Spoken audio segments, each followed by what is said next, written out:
Welcome, ladies and gentlemen, to the first edition of the Indian Nation Station pregame show right here on the Indian Nation Station, Piqua Channel 5. It's your home for Piqua Athletics. I'm AJ Ganger with the legendary voices of Dwayne Bachman and Bob Luby, back for another season of football here. Guys, how do you guys feel being back? I'm excited. I think that there are a lot of good things that we hope are going to happen, and let's hope they start tonight. Couldn't wait for football to start. I've been on the edge all summer. Love football, and we're ready to kick it off. We'd like to thank our great sponsors this season for the Piqua Indians fall season here on the Indian Nation Station. Dick Lumpkin's Auto Body Shop. If you got a bump, go ahead and call Lump. Little Caesars Pizza. It's home of the $5 hot and ready pizzas. And Heartland Credit Union. Well, guys, it's the start of a new season and a new conference here for the Piqua Indians. Last season ended on a 6-4 note, losing a heartbreaker to Troy, 7-6 here at home. This season, it's going to be a little different for the Indians. They lost some key players on offense, some starters from the offensive line as well. I don't really think their defense is going to change very much. We got a new quarterback in Junior Blaine Ould this year. So, guys, it's going to be a pretty interesting year for the Indians, I would say. Oh, I think you're probably right. In talking to the coaches at the dinner the other night, they indicated that we're going to see a lot more kids playing. Mm-hmm. Some of them are going to be very young. And as Bob has already noticed, when we got the starting lineups, there were oftentimes not just one, but two or maybe three. And that meant to us that those three kids might be getting some playing time. So that was something that was a little different. But I tend to think it says we've got a little depth.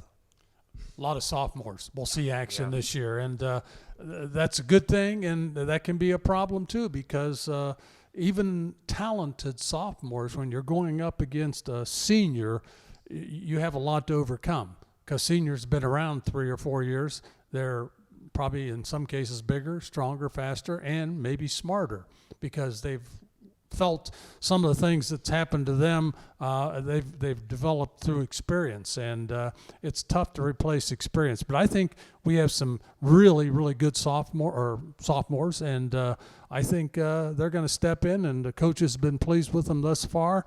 And I think they're going to be a big contribution to this 2019 football team.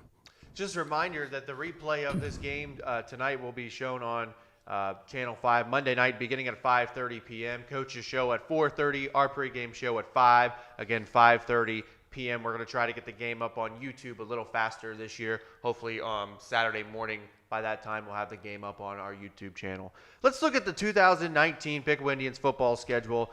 We start out here tonight against Chaminade Julienne, a team we fell to last year. First game of the season on the road. Then we travel to Lima Senior, a Thursday night game at Stebbins. We have our home MVL home opener against Sydney on September the 20th. On the 27th, we're here at home again playing Butler. Then we travel to West Carrollton to open up October on the 4th. On October the 11th, we play Xenia at home. On October the 18th, we play Greenville at home this year again. We played them at home last year too. Then we travel to Tip City on the 25th.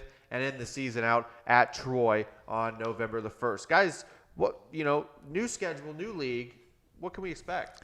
I think we have the problem of perhaps the toughest team on the schedule being tomorrow night's Chaminade Julienne Eagles. They are reputed to be one of the best teams in the Miami Valley, and I'm looking forward to seeing how good they really are. Are they a bit overrated, or will Bill Neese have that defense ready to stop them? Because offensively, the Eagles are going to try to put some points on the board. I agree.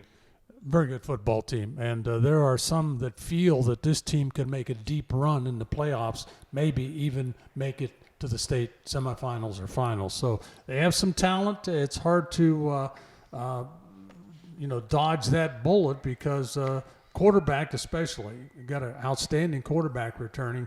He was only able to play the first 5 games last year because of the transfer rule, but he's back. He's going to be there for the full schedule, have a couple good running backs, have a good, strong defense. I'll tell you, this will be a challenging game for the Indians to open up the season. Bob, I think somebody told me besides the quarterback being one of those that only played 5 games, they had a couple other kids that only played 5 games as well. So they might have 3 or 4 kids coming back after an abbreviated season last year. And let's face it, they're coming in with a lot of enthusiasm. It's a tough opener. I It mean, certainly no is. matter how you look at it, it's a tough opener for Piqua.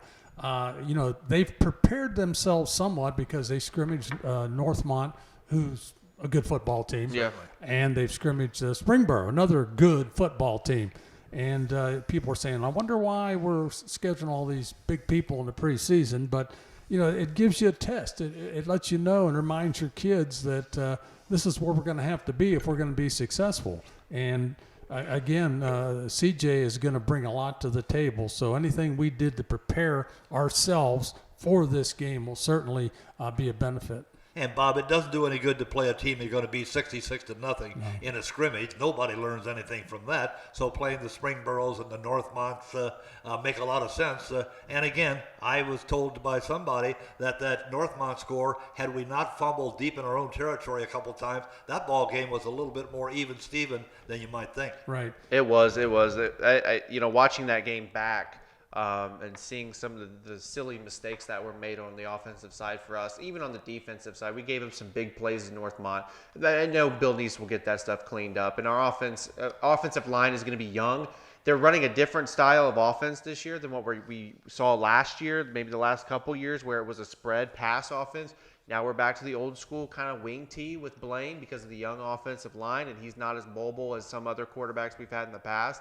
But it's going to be a little bit different offensively. Well, and looking at the starting lineups and the charts that we got from the coaches, they're going to be using 3 or 4 backs running. So they're going to have more than one kid to keep them all fresh. There are a couple names there that are very familiar to us. I tend to think offensively we ought to be awfully good. I think the real question will be, will the young guys on the defensive line be able to hold back the Eagles? Counter left, counter right. Look for that a lot for the and I think something else to think about, and I hope people give this a lot of thought. We can't base the season on the first game. In other words, if the Indians come up short in this first ball game with CJ, people can't get down and say, well, it looks like we're going to struggle all year. Because as I said, CJ is not an example of the team we're going to be playing week in and week out. They're the cream of the crop. I'm guessing, and it's just a guess, because I haven't seen the rest of these teams. This will be the most difficult team we play all year. Oh, yeah. We're playing them number one. I don't think there's any question about it, Bob. Well, Bob, when you look at the second team, Lima Senior High, happened to talk to a friend of mine this morning, and he was saying that there's a lot of play being made in the Lima area about a resurgent Lima Senior team. As you well know, Archie Griffin's son is their head coach. He had some problems the first couple years, but somebody was telling me, at least this person was telling me, that they have suddenly got everybody playing on the same page of the hymnal, and they look to be very, very strong, at least comparative to the last couple of years. Well, they were 1-8 last year, so if they're 2-7 or 2-8 this year, that'll be an improvement. They've always struggled up there for whatever reason. They can't get kids out and can't keep them out once they come out. So, just a big city team that struggles at various reasons. You guys look at the Stebbins game. It's a Thursday night TV game. You can probably watch it. I think it's on Channel Fox. I think it's Channel 8. Yeah. This is where you'll be able to watch that game live when it happens. At Stebbins, it's kind of a weird Thursday night game, going to Stebbins, third week of the season. Kids got to get up for that game. Stebbins was 0 for, I believe, last year. 0 for 10. Yeah, 0 for 10. So, I'm sure they're going to come out pretty hungry. Well, I think Stebbins is one of the teams on the schedule that ought to be a W, but as you look at the schedule, there are going to be some games here where the competition will be pretty much even-Steven. It's whoever makes the most mistakes is going to lose. Yep. There are some games here that, we could go 8-2 without any trouble, except if we have 2 or 3 bad quarters, maybe turnovers. But there are teams on here that we can compete against. There's no question in my mind. I don't know what Bob thinks. Oh, I think no question about that. I think I think it's critical we get better each week. Mm-hmm, yes. As a football team, coaches always say you should get better after your first game. You get week 2, there should be a lot of improvement, maybe more so than any other time during the year, because you iron out a lot of wrinkles, and especially with sophomores. Yes. Sophomores are going to learn a lot that first game, especially playing against quality material, and they certainly will be challenged that way. Well, the Miami Valley League home opener, the true Miami Valley League home opener, will be against Sydney. And again, I did not get to the Chaminade-Julienne-Sydney scrimmage, but somebody said that Chaminade-Julienne beat them pretty handily, and that Sydney might have lost some players that are going to make a difference. They're going to make them very, very beatable here in 2019. Yeah, Chaminade got after him pretty heavily, beat him, I think it was 33-14, and they only played 3 quarters. Sydney just was outmatched personnel-wise, and I think a lot of people are going to be outmatched against CJ this year. So yes, and that may not be a true indicator of how bad or how good Sydney is, but again, CJ just did what they wanted to do. I think that score probably indicates that we can compete against Sydney. Oh, I think so. Yeah. And you guys look here at the back half of the schedule. We've got Butler, West Carrollton, Xenia, Greenville, Tip City, obviously Troy. Out of those games, which one do you think could be, a potential show stealer? I'll be real honest. I don't know enough about Butler. A few years ago, they were pretty competitive, but I think they've lost a little of their luster. West Carrollton has not been strong for some time. Xenia, I think when you play Xenia, you never know what you're going to get. Nope. Because it's a big school, and sometimes they're real good. Sometimes they are mistake-prone. And Greenville's not been real strong the past couple of years either. Tip City, I tend to think we've got the rivalry involved there. We're on the road, I think. Yes, we are. And I think that could be a tough one. And again, when you talk about the Troy Trojans, I don't know exactly how you would predict that one at this early stage. No. I'm going to go out on a limb without having seen any of these football teams play, and I think maybe Xenia might be one of the more challenging teams we have to go against. They were 7-3 last year. A newer coach, Smitherman, came in there from Stebbins, I think. I think he moved over from Stebbins and took over and has really started to develop the program. They always had good athletes, but they could never pull it together. Yeah. They always had team speed. They had good athletic people, but they always have mistakes and probably a few injuries thrown in. But I think they'll be a good football team. I think you're right, Bob. I think if I had to pick one, I'd agree with you. Xenia might be the one that we have to be very, very careful of. Guys, that we look here, we'll move on from the Indian schedule. We'll talk more about that, obviously, in the weeks to come. We have the new league this year, the Miami Valley League, split up into 2 different divisions. We've got the Miami division with Butler, Greenville, Piqua, Tip, and Troy. And we've got the Valley region with Fairborn, Sydney, Stebbins, West Carrollton, and Xenia. Guys, this is actually a pretty decent conference, I would say. Do you have 10 teams? It's not 25 like the GWalk was. Teams that are pretty much as close to as into size as all the other ones. And I think it's actually going to be pretty competitive no matter what sport you're playing. I think going to the Miami Valley League was the biggest plus of the season after the season because the GWalk thing simply did not work. No. Let me ask this question. Do you think with this setup with the Miami and the Valley, what is our division is the Miami. The Miami, okay, I was right.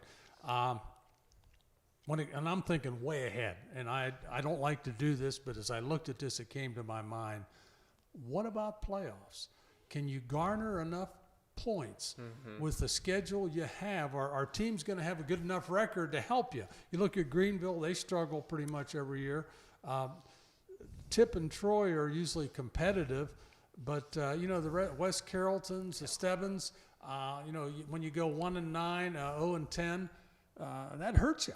Yeah. That hurts you. Yeah, there is. And when you look at this schedule, Bob, you could go 7-3 and not even feel close to the playoff simply because the teams that we're talking about are, for the most part, no sure locks on the playoffs. But now we have a league that I think makes a lot of sense. But when it comes to computer points, it leaves a little bit to be desired simply because those computer points are going to be hard to come by. And you may even go 8-2 and not even see the playoffs. So does that make you want to consider when you have the first game to consider somebody that's going to be a good football team, schedule them and hope you can beat them because they're going to give you some points. The rest of the folks may not as much. I think what I'm hearing, maybe Troy's not going to be real strong this year.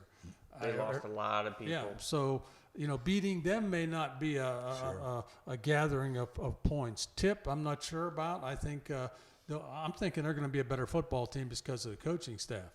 Well, let's look at next year. I hate to do that too, Bob, but we'll have the opening game. Is it still scheduled for CJ next year? Do I you have know? no idea. I don't if think knew. so. No, I don't You don't think I so? don't think so. And now next year we'll also have that second game, which was Lima Senior. As I understand it, that contract expires, so we'll have nine Miami Valley Leagues. But boy, that first game, You'll you're have right. one out of conference and 9 conference games starting next year. And again, Bob, talking about CJ, a lot of computer points there. However, if you get somebody that's very, very easy and you beat them 35-0, it's going to cost you a computer point. You're right about philosophy. If you've only got one non-league game, you want to be very careful who you schedule. You want to schedule somebody decent, but you also have to win because that might be the biggest point getter of the whole bunch. And sometimes scheduling's not easy. Yes. You might not be able to play the person you want to play because they're committed somewhere else, and it can get a little nasty in there for scheduling purposes. So, a big job ahead for the Indians as we look at that phase of football. Bob, let's talk a little bit about what we think could happen. Do you think there's any reason to believe that if the Indians continue to improve and there's a possibility of 7 wins here? Yeah, I do. I think that's possible. I'm not going to predict it and say I think it will happen. I think it could happen. And again, it's the sophomores coming along, and I think when we start the year, I think maybe our defense might be a little ahead of the offense right now. We do have key people on both sides of the ball. You got some strong running backs. We got 3 or 4. I get the idea they're going to rotate 3 or 4 running backs in there, and defensively, you got some pretty good people on the defensive side of the ball. So. I don't know. Time will tell, but mistakes, I think, early will be an issue. Eliminate the mistakes just like you do with any football team, and see improvement week to week. Well, and again, you mentioned the 2 tough teams. You think of Chaminade, Julian, and Xenia, and I would certainly agree with you. That means, as I would see it, those other 8 games could conceivably be up for grabs for the team that can play the best on any given night. Oh yeah, I'm not throwing those teams to the dogs, so to speak. I want to be careful. I don't. I think Bob, the conference, the rest of the schedule is a competitive schedule. Sure. Yeah. I don't think there are any real weak ones, but it's a competitive schedule where if you can do what you want to do, there is a chance of winning 8 games here. Yeah, we get to the last game with Troy. They want to beat us. Absolutely. And they're going to do anything they can to beat us. So none of those are gimmies. That's right. And we'll have to work each and every Friday or Thursday to win the football game. And again, I think that ought to make for some exciting football. Yeah, it's going to be I very exciting. don't see football too game. many 60-0 games in either direction. No. I see a lot of games that are going to be decided by 1, maybe 2 touchdowns, maybe less. So as far as excitement is concerned, I think this is a heck of a schedule. It's going to be Whether a good it's year. computer driven, I'm not so sure. I think Bob makes a good point. It's going to be hard to be 8-2, and you may not make the playoffs. I agree. I agree with you guys 100%. It's going to be hard, but I mean, who knows? Maybe everyone in the MVL this year steps it up. Stebbins goes 5-5.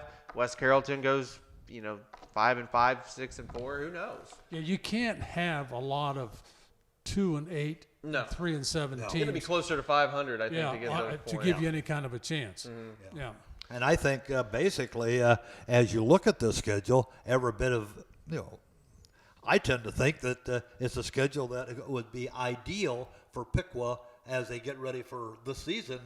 I think they've got some things they've wanted to do. You say they've made a few changes offensively. I tend to think what we've got here is a perfect schedule for for Piqua this year. Now, whether it is long range, I don't know. And again, the first 2 games next year will also be important because one of these teams will move into the lineup that we don't have this year. And that would be Fairborn because Right. we don't play Fairborn this year. Yeah, Fairborn would probably be the second opponent, and then we got that opening opponent that at this point in time I'm not sure it's been finalized.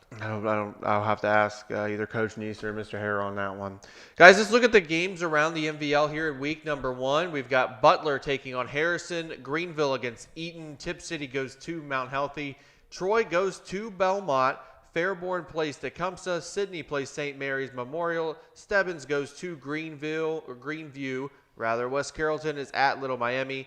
Xenia and Beaver Creek actually play tonight, as we are on here tonight on a Thursday instead of our normal Fridays. Troy plays tonight too. Somebody Yeah. told me that earlier today. Yeah. So two of the MVL games this week are going to be on Thursday night. What are your thoughts about these games around the league? I always looked forward to seeing Xenia and Beaver Creek play because no matter how bad Xenia was that year or how good they were, it was always a high-scoring 45-35 kind of game.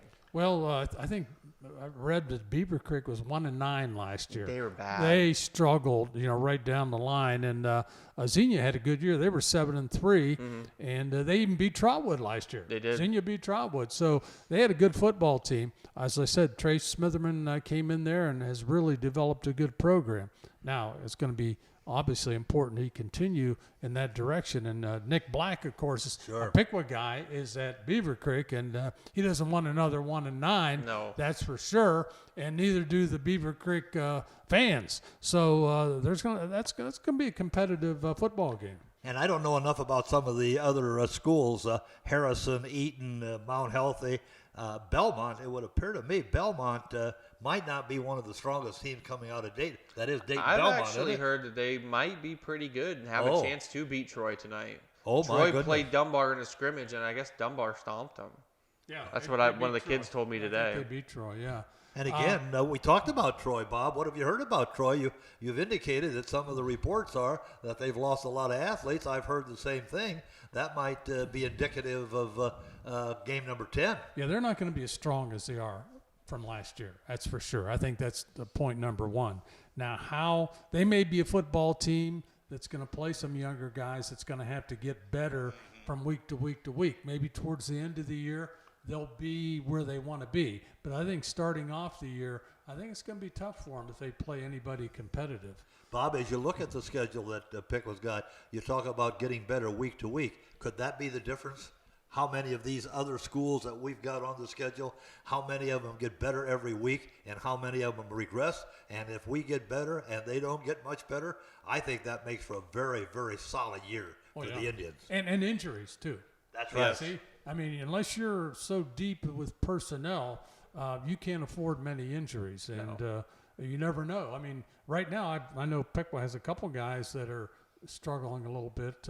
I think Shrub, the wide receiver's got an ankle injury, and Zane Booker's going to be out. Zane Booker, a broken hand. Yeah, he'll be out, I guess, until Stebbins is from my reports I'm getting. Okay, so you start the year that way, and boom, you don't want to keep going in that direction. And when you play a lot of sophomores, and you've mentioned it before, Bob, you've got to replace them usually by somebody that they're taking the place of a senior. You might lose a little something in the offing, but that's what you deal with. And again, you talk about turnovers, you talk about fumbles, you talk about interceptions. How important is our passing game going to be? What are you hearing about Blaine Uhl? It looks to me like he's got some pretty good receivers.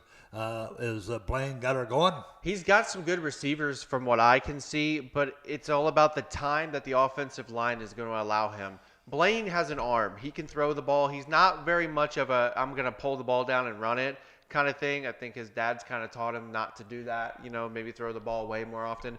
But as long as his offensive line gives him time and his receivers time to get open, I think if Piqua can open it up a little bit and start passing the ball. But he's not a scrambler. I wouldn't call Blaine a scrambler, no. Yeah, that was what I heard. He's a good DB, but I wouldn't call him a scrambler. And let me throw out another game that I always enjoy. Kettering, Alter, and Fairmont. That's right. That's tonight. And, of course, we followed Fairmont a little closer here lately because the coach there is Dave Miller. And he is the son of Dave Miller, who was a Piqua football coach way back in the 80s. So Dave Miller's left Covington, went to Kettering, or went to Fairmont. And the first year he was 1-9. And the last 2 years he was 7-4. So he's beaten. I think he's beaten Alter 2 years in a row. I think he has. So boy, he's really built that program up. And you know what? Well, Alter, I think that was the only regular season loss they had last year was to Kettering. Were they that good? I forgot about that. Their quarterback went to Missouri. Yeah, so he went to a Big 12 school.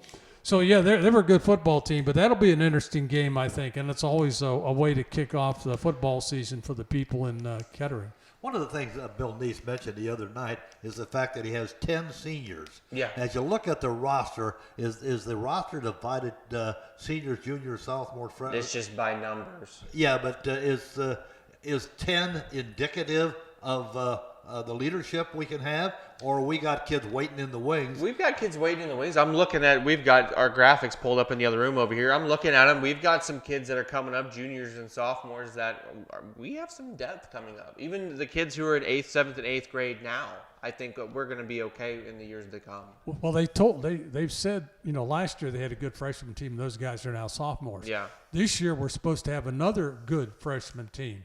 So you get two classes like that back to back. Boy, that really energizes your program. I agree with you guys. I mean, I think it's going to be an interesting year, no matter what. I'm not saying that we're going to go, 5-5 or anything. I'm not saying we're going to go 10-0. I think we have a good shot at going 8-2, maybe 7-3 this season. If we get lucky, we go 9-1. I mean, it's just all about. It's all about what team's going to show up and actually play. That's exactly what it's going to be. What team is going to show up tonight, and the team that makes the most mistakes is going to lose. Yep. And we've got teams on that schedule where that's exactly how it's going to end up. Yep. Whoever makes the most mistakes is going to lose. Let's talk about tonight's game as we get into it, as the Indians will go up against the CJ Eagles. And last year's season opener, these two teams played at CJ. The Eagles took that game 42-22. Tonight, we're going to see a very different Indians offense, going back to the more run-first, wing T style, new quarterback, only a couple returning offensive linemen. On the other side of the ball, it's pretty much the same for the Piqua's defense, I would say. You got Jarrell Lewis, McKeegan Kuhn, Lance Reeves wreaking havoc on the line. Guys, what do you think we can expect from the Indians going into Week 1, and what can we expect from Chaminade here in Week 1? Bob would have a little better judge of that. Yes, Bob, he what do does. you think? Well, I think with the quarterback Chaminade has, Ryan Miner, he can throw the football. I think he's going to test the Piqua pass defense. So the Indians are going to have to play, keep pressure on him. They cannot allow him to stand back, sit back there, and look. They run a pistol offense, which lines the quarterback up a little closer to the line of scrimmage than he would in a traditional shotgun. But I'm sure he's going to, get the snap and have enough time, because they have a big offensive line, to look over his receivers and find somebody. So the Indians are going to have to keep pressure on him, not give him that time, and try to force him out of the pocket. Of course, he can run, too. He's a good athlete, athletically very strong. Bob, one of the cases that I want to ask you about, it's always been Bill Neese's philosophy: we'll give him the short ones, we won't give him the long ones. Is that going to be important tonight? I think Bill probably will maintain that same philosophy. His philosophy was a 10-pass philosophy. In 10 passes, you're going to have maybe 4 or 5 incompletions. You're going to have 4 completions, an interception, and a deflection or something. But, a good quarterback can pick that apart. If you give them time, they can hit the open man. And, it goes along again with pass rush. You have to put pressure on the quarterback. You want to get pressure from your front four, ideally. Now, if you can't, you have to go into your blitzing packages. And when you blitz, you're in a man defense. You have to play man when you blitz. And that gives an opportunity for a good receiver to break open. Well, one of the things that somebody was telling me about the Sydney CJ is that CJ had a running back, a fire plug type guy who was very, very effective, and he got hurt. They put another guy in who was just about as good. So it's not just a passing offense that we're going to see from CJ. Running game can be strong. Defense is going to be put to the test. Well, they do a lot of things well. I mean, they're not a one-sided football team. In other words, if they can't pass the football, they're done. That's not them at all. They'll come out. They'll probably want to be more of a balanced offense. They probably want to mix the run with the pass. But Ryan Miner, the quarterback, is the guy that he just makes things happen. And I always said, have you ever seen a good team with a bad quarterback? No. This is a good team. He is a good quarterback. Right. Well, guys, any other closing remarks here before we get off the air here and go to the game? Only remark I have is I can't wait for that opening kickoff. It ought to be a heck of a season, and let's hope that the Indians can win a bunch of them. Good night for football. Good night for football, and the Indians have a challenging opponent, and let's hope they can do what it takes to beat the Chaminade Julienne. That's what we hope will happen here. Coming up next here on the Indian Nation Station, Piqua Channel 5, your home for Piqua Athletics. You've been watching the Indian Nation Station pregame show. We'd like to thank our sponsors one more time here tonight. Dick Lumpkin's Auto Body, Little Caesars Pizza, and Heartland Credit Union for being our sponsors for the 2019 fall sports season. Stay tuned for the game coming up right here on the Indian Nation Station with Dwayne Bachman and Bob Luby at the call. I'm AJ Ganger saying good night, ladies and gentlemen. Go Indians, beat CJ. Have a great weekend.